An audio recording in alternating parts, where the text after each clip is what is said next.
જય શ્રી કૃષ્ણ મિત્રો, કેમ છો? આજે સરસ મજાનો એક પાઠ તમને ભણાવવા આવી છું. તમને પણ ઘણું જાણવા મળશે, શીખવા મળશે. આપણા પાઠનું નામ છે જગત મારા ઘરમાં. જગત કોઈ છોકરો નહીં હો, જગત એટલે દુનિયા. તો વિચારો, તમારા ઘરની અંદર આખી દુનિયા સમાઈ જાય તો આ તો ભાઈ એમ કે છે જગત મારા ઘરની અંદર. એમ તો કઈ રીતે અંદર આવે, તો કઈ રીતે આવે તમે સમજાવો. તમારા ઘરની અંદર ટીવી છે ને, કેટલીક નાની જગ્યામાં સમાઈ ગયું છે, પણ એ નાની જગ્યામાં નાના ટીવીની અંદર આખી દુનિયાના સમાચાર, એના પિક્ચર, એના ફોટા, બધી ઘટના બધું આવે છે કે નહીં? આવે છે ને? તો એ રીતે આપણા ઘરની અંદર આખી દુનિયા પહોંચી જાય છે અને આપણે દુનિયા વિશે બધું જાણી શકીએ છીએ. તો અત્યારે આપણે છે ને આ જગત એટલે કે આ પુસ્તક છે, એ પુસ્તકને સમજવાનું છે. આપણા જીવનની અંદર આપણે ઘણી બધી બાબતો સમજવાની છે. હજી તમે બહુ નાના છો એટલે અમુક બાબતો વિચારી ન શકતા હોય તો કઈ જગ્યાએ આપણે વિચારવું પડે એ આ પાઠથી તમને ખબર પડી જશે. ઘણી બધી બાબતો નાના છીએ કરી અને આપણને સમજાતી નથી. તો એ અલગ અલગ પ્રકારની 7-8 વાર્તા આપી છે. એ વાર્તા સમજી અને તમને થોડું જ્ઞાન મળી જશે. તો જગત મારા ઘરમાં એટલે કે જ્ઞાન કઈ રીતે આપણને ક્યાંથી મળે છે એની વાત કરીએ. સૌથી પહેલાં છે મમતાનું ઘર.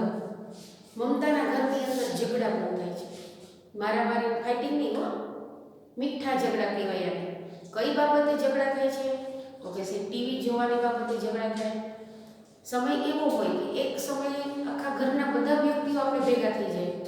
તો કોઈ નાના બાળક હોય તો કે છે મારે કાર્ટૂન જોવું છે, મોટા હોય તો કે છે મારે સમાચાર જોવાના છે, સ્ત્રીઓ હોય તો એને સિરિયલો જોવાની હોય, ભાઈઓ હોય તો એને ક્રિકેટ જોવાનું હોય. તો ટીવી એક છે અને અલગ અલગ પ્રોગ્રામ જોવાવાળા અનેક છે. તો દરેકને એમ થાય કે ના, હું મારા ઘરમાં હું મારું ટીવી જોઉં. તો અહીંયા ઝઘડા થાય છે. પહેલાં કહેશે હું જોઉં, આ કહેશે હું જોઉં. તો આવી રીતે મીઠા ઝઘડા થતા હોય. તો આપણે આ સમયે શું કરવું જોઈએ કે સમયનું ટાઈમ ટેબલ બનાવી લેવું જોઈએ. કે એક જ સિરિયલ છે તો 3 વાર આવતી હોય છે, સમાચાર પણ અલગ અલગ સમયે આવતા હોય છે. તો બધાએ અનુકૂળ સમય ટાઈમ ટેબલ બનાવી લો કે આટલા સમય આને જ જોવાનું છે. હા, તમારે જોવું તો એ જોવો, ના નથી, પણ તમે હું જ મારું જ ધાર્યું સિરિયલ કે ધારી ચેનલ જોવું એ ચાલે નહીં. આપણે એક જ ઘરમાં રહીએ છીએ ને, એટલે હવેથી ટાઈમ ટેબલ બનાવી લેજો હો. કે પપ્પાનો ટાઈમ, મમ્મીનો ટાઈમ, બાળકોનો ટાઈમ, એ અલગ અલગ ટાઈમે બધાને જોવાનું. અને રાત્રે બધાએ ભેગા મળીને સાથે જોવાનું. જે ટીવીમાં આવતું હોય બધાએ સાથે જોવાનું. તો આવી રીતે ઝઘડા કરવાના નહીં. બીજી વાત, ઘણી વાર એવું છે કે આપણા ઘરમાં બીજા ઘણા ઝઘડા થતા હોય. નાના બાળકો હોય તો કહેશે હું દાદી પાસે બેસીશ, બીજા ના હું કાકા સાથે પિક્ચરમાં હું જઈશ, હું પંખા નીચે સૂઈશ. એવા ઘણા બારે ફરવા જાવ છે તો બધાના વિચારો, એક કહેશે રેસકોર્સ જાવ છે, એક કહેશે પર્વત ઉપર ફરવા જાવ છે, એક કહેશે બહાર ગામ જાવ છે. તો આવી રીતે નાની નાની બાબતોના નિર્ણય લેવા માટે આપણા ઘરની અંદર ઝઘડા થતા હોય છે. તો આમાં પછી વડીલો કહે એ આપણે માનવાનું હોય. વડીલો છે ને સરસ મજાનો તટસ્થ નિર્ણય કરે, બધાને અનુકૂળ આવે એવું. બીજી આપણે વાત લઈએ કે કઈ બાબતે આપણા ઘરની અંદર ઝઘડા થાય છે. હમણાં તમને કીધું કે નાની નાની એવી અલગ અલગ બાબતો હોય. મમ્મી સાથે જાવ છે, પપ્પા સાથે જાવ છે, પંખા નીચે શું છે, ફરવા જવું છે, એની જગ્યા નક્કી કરવી છે, પિક્ચર જોવું છે તો કયું પિક્ચર જોવું છે, એ બાબતે નાના નાની ચડસા હોય જેને આપણે ઝઘડા કહીએ છીએ. હવે એ તફાવત છે. આજકાલના સમયની અંદર દીકરા અને દીકરીના તફાવત જોવા મળે. દીકરો હોય તો કાંઈ નહીં કહેવાનું, દીકરીને બધું કહેવાનું, એવું ચાલે? તો આવા તફાવત હોવા જોઈએ નહીં. તો અહીંયા આપણને એક વાત કરી છે કે પ્રતિભા છે અને એનો ભાઈ છે સંદીપ, એ બંને સાંજના સમયે રમવા ગયા હતા. રમતા રમતા મમ્મીએ કીધું તું પ્રતિભાને ખાસ કીધું કે અંધારું થાય એટલે ઘર ભેગી થઈ જાય. એટલે રમતા રમતા અંધારું થવા આવ્યું, રાતના 8નો સમય થઈ ગયો છે. એટલે પ્રતિભા તો બિચારી દોડતી ઘરે આવે છે. એ શેરીમાં જેવી આવી ને તો એનો ભાઈ તો સરસ મજાનો બિંદાસ રમતો હતો એના મિત્રની સાથે. પ્રતિભા દોડાદોડી કરીને ઘરમાં પહોંચી ગઈ. શું કામ? કે એના ઘરની અંદર એવો નિયમ છે કે છોકરીઓને રાત પહેલાં ઘરની અંદર આવી જ જવાનું. છોકરા ભલે અડધી રાત સુધી રમતા હોય તો એને કંઈ કહેવાનું નહીં. તો બંને એના સંતાન છે, તો છોકરીને વહેલી હોવું જવાનું, છોકરાને મોડું આવે તો ચાલે. એવો તફાવત શા માટે? એવો તફાવત હોવો જોઈએ કે ન હોવો જોઈએ? એ તમારે વડીલ સાથે બેસીને ચર્ચા કરવાની છે. અમુક જગ્યાએ હોય, અમુક જગ્યાએ ન હોય. તો કઈ બાબતે હોય? દરેક ઘરની વિચારસરણી અલગ હોય, એટલે દરેકે આ બાબત પોતાના પેરેન્ટ્સ સાથે ચર્ચા કરવાની. હું પછી પૂછીશ, આપણે ભેગા થશું ને ત્યારે. પછી છે મીના કાકી છે. મીના કાકી એકવાર પિન્ટુને અને પિંકીને લઈને દરિયા કિનારે, બીજાના મિત્ર પણ છે, બધા દરિયા કિનારે ફરવા જાય છે. ઘણીવાર એવું બને કે ઘરની અંદર કોઈ વડીલ ન હોય ને છોકરા બિચારા ફરવા જઈ શકતા ન હોય, બધાના કામ એવી રીતે હોય. તો આ મીના કાકી એક એવા પ્રકારના, એટલે એવા સ્વભાવના છે કે એને બધું ગમે છે. બાળકોને ઘરમાં નથી ગમતું તો ચાલો એક આંટો મારી આવે. તો બાળકોને લઈ બધા મિત્રો છે, પિન્ટુના પિંકીના, એ બધાને લઈ અને દરિયા કિનારે ફરવા જાય છે. દરિયા કિનારે ખૂબ રમે છે, પછી ભેલપૂરી ખાય છે, આઈસ્ક્રીમ ખાય છે, રેતીમાં રમે છે, બોટિંગ કરે છે, ઘણું બધું કર્યું. અને છેલ્લે એ લોકો ગુલ્ફી ખાધી. ગુલ્ફી ખાઈ અને ચાલ્યા જાય છે.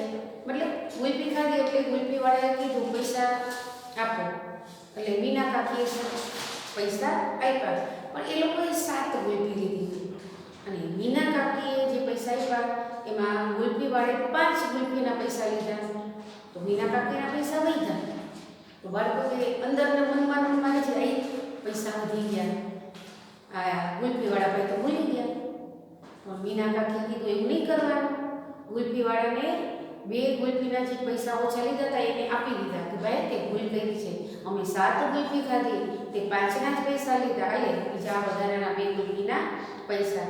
તો ક્યારે હવે ગરીબ માણસોને છેતરવાના નહીં. છેતરાય તો ખોટું બોલ્યા કહેવાય, પાપ લાગે. આવું ક્યારે ચીટિંગ કરવાની નહીં. એના પછી અક્ષય નામનો એક છોકરો છે.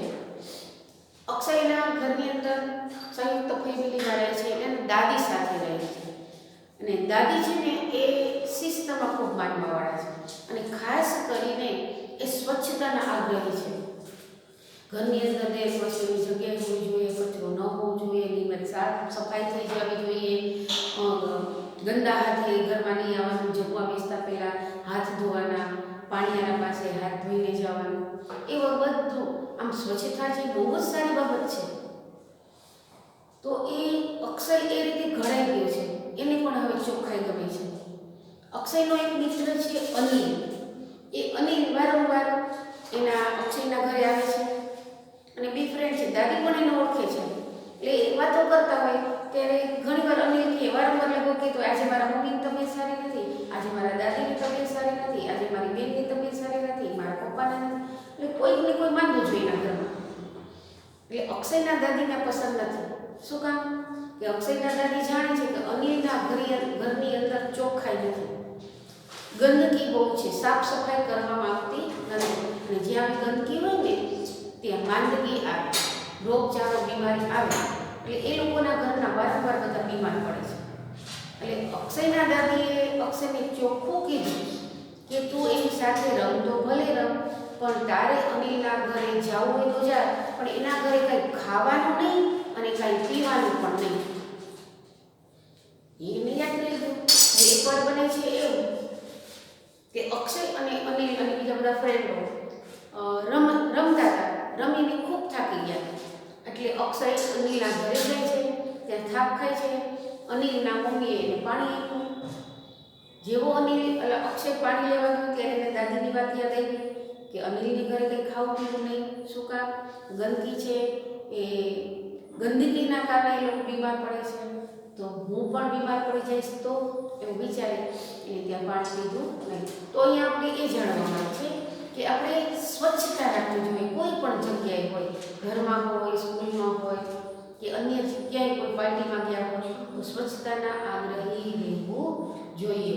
આપણી સ્વચ્છતા આપણે રાખી લેવાની અને આપણે જ્યાં જઈએ ત્યાં આપણે ગંદકી નહીં કરવાની. આ બે બાબત ખાસ ધ્યાનમાં રાખવી જોઈએ. હવે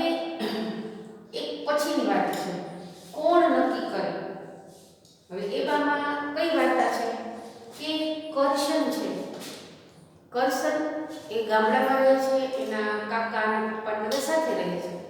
ઘરની અંદર એ લોકોને ખેતીવાડી છે, ખેતીનું કામ એ લોકો કરે છે. તો દરેક કામ, ખેતીની વાવણી, કાપણી ને વેચાણ ને ઘરના પૈસાની બાબત બધું કરસનના કાકા સંભાળે છે. કરસન પણ એને એ ખેતી કામમાં મદદ કરે છે. હવે વર્ષોથી આ લોકોની આ જ એક કામ ચાલે છે. હવે કરસનને કંઈક નવું કરવાનું સૂચે છે કે એકનું એક જ કામ મારા પપ્પાએ કર્યું, મારા દાદાએ કર્યું, હવે મારા કાકા કરે, હું પણ એ જ કરું, તો કાંઈ જુદું કરું તો ચાલે કે ન ચાલે, કરવું જોઈએ કે નહીં.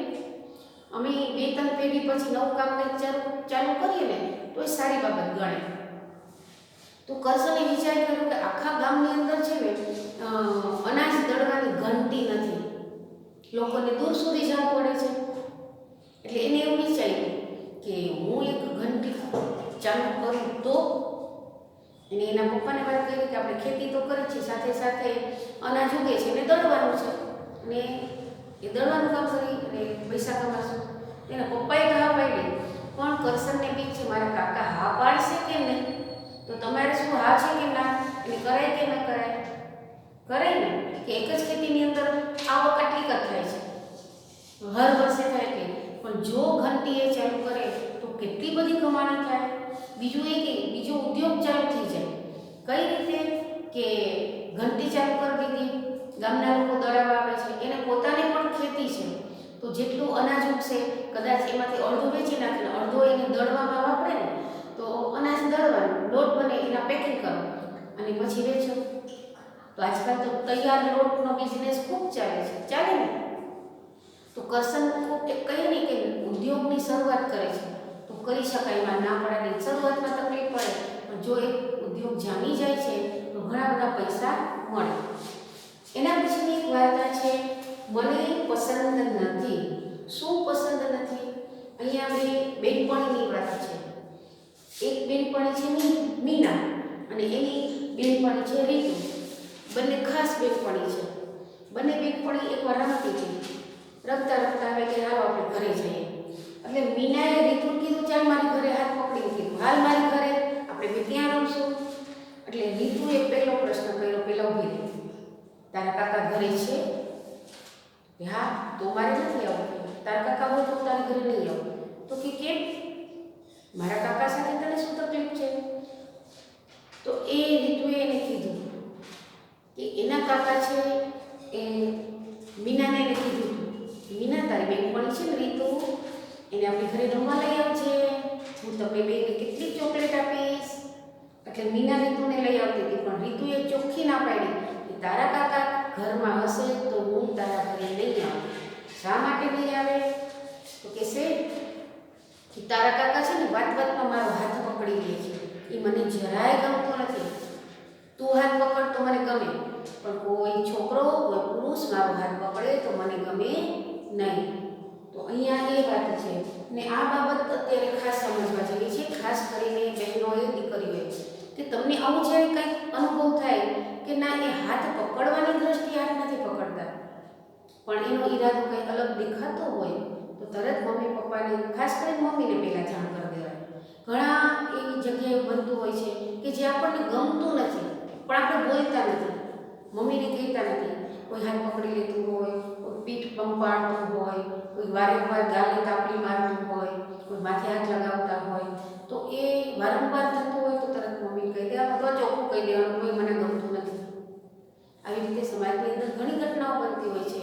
તો એ જો તમને પસંદ ન હોય તો એનાથી દૂર રહેવાનું, અથવા આપણા નજીકના જે મિત્ર હોય કે મમ્મી હોય એને વાત કરવાની.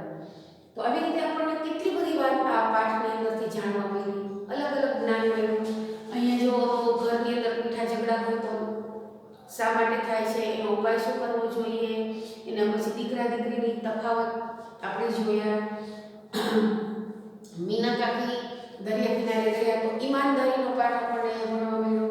અક્ષય અને અનિલના પાઠની અંદર, વાર્તાની અંદર આપણને સ્વચ્છતાનું મહત્વ, એના પછી નવો ઉદ્યોગ ચાલુ કરવા બાબતે વિચારવું હોય તો એના માટે આપણને એક વાર્તા છે. અને મને પસંદ નથી, એમાં સમાજની જે કુદ્રષ્ટિ છે એને સામે લાવ્યા છે. તો આ પાઠની અંદર ઘણું બધું જ્ઞાન મળ્યું.